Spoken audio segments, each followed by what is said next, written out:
Good morning. আজকের এই ভিডিওটা হঠাৎ করেই করা। আমি মানে কীভাবে শুরু করবো বুঝতে পারি না। এই যে জিনিসটা বলবো এখন, তার কোনো শুরু থেকে শেষ বা পূর্ণচ্ছেদের কোনো জায়গা নেই। আমার এই লেখাটার নাম হচ্ছে শূন্যতা। এটা পুরোটা শেষ করতে পারিনি, তাই যতটা গুছিয়ে করতে পেরেছি, যৎকিঞ্চিত অপভ্রংশ সহ যে ভাষার বর্ণনাটা, সেটা আমি বলছি। বাবাকে হারিয়েছি আমি 20শে এপ্রিল 2024। তখন আমি দুর্ভাগ্যবশত বাড়ি ছিলাম না, যখন বাবাকে আমি হারাই। এই শূন্যতাটা বহু বহু দিনের, বহু বহু যুগের। এই শূন্যতাটা কোথায় গিয়ে শেষ হবে তার কোনো ইয়ত্তা নেই।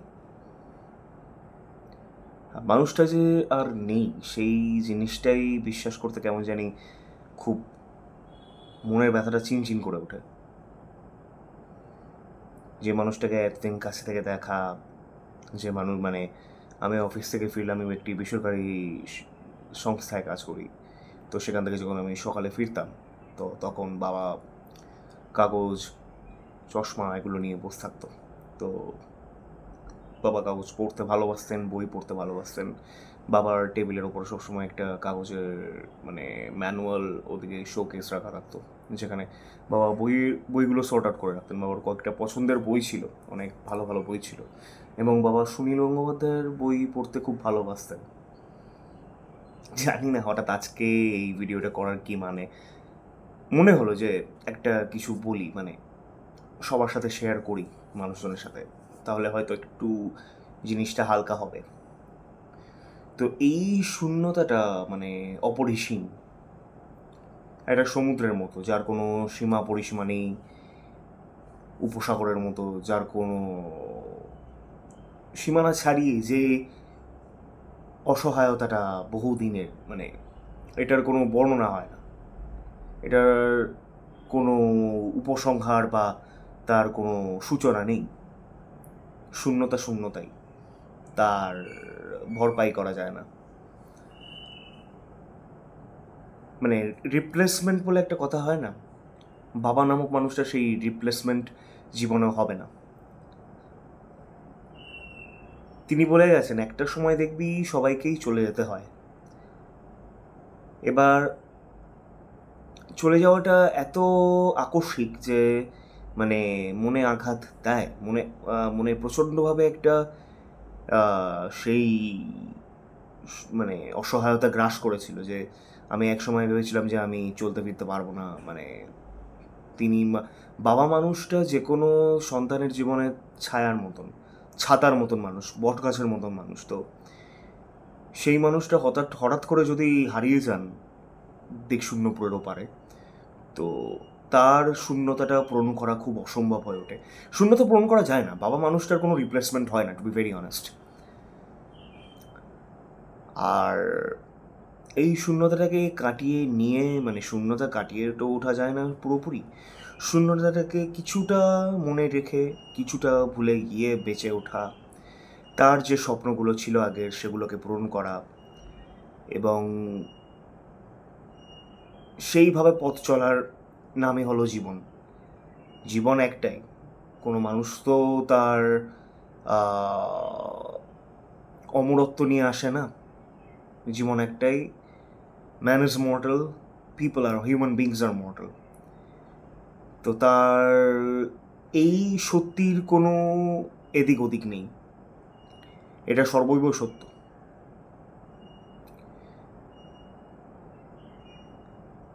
আর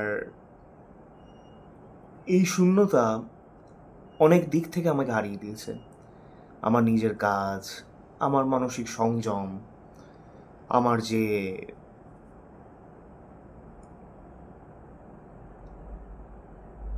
এগিয়ে চলার একটা পথপ্রদর্শক,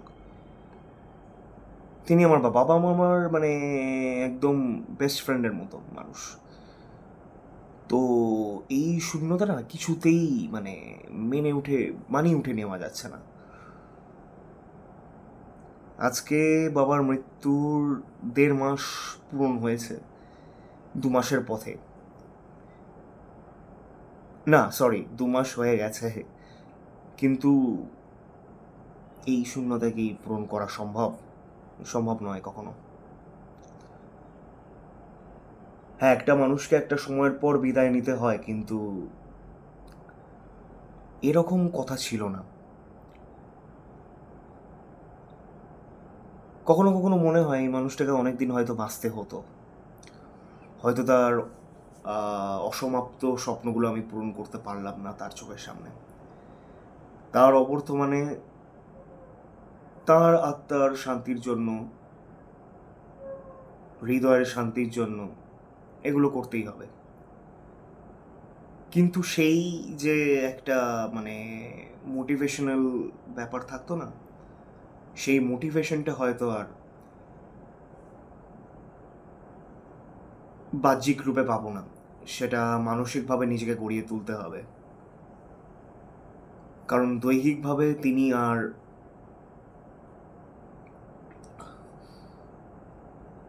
আমাদের সাথে তো নেই। তাই এই ব্যাপারগুলো একটু মানিয়ে নিতে হয়। এবং এই শূন্যতা মানে বিরাট বড় একটা শূন্যতা, বিরাট বড় একটা ময়দান পুরো ফাঁকা হয়ে যাওয়া, একটা আসন, একটাতে একজন দেবতা, একজন ঈশ্বরের সিংহাসন একেবারে শূন্য হয়ে যাওয়া। এই শূন্যতাটা বড় কষ্টের, বড় বেদনার, কিন্তু এই যন্ত্রণাটা বুকে নিয়েই হয়তো পরের কাজগুলো করে যেতে হয় নিয়মিত রূপে। তার স্মৃতিগুলো আমাদের সাথে থাকুক, তার যে স্মরণীয় দিন, তার সাথে কাটানো দিনগুলো, গল্পগুজব, আড্ডা, তার উপদেশ, সেগুলো হৃদয়ে অবর্তমান থাকুক।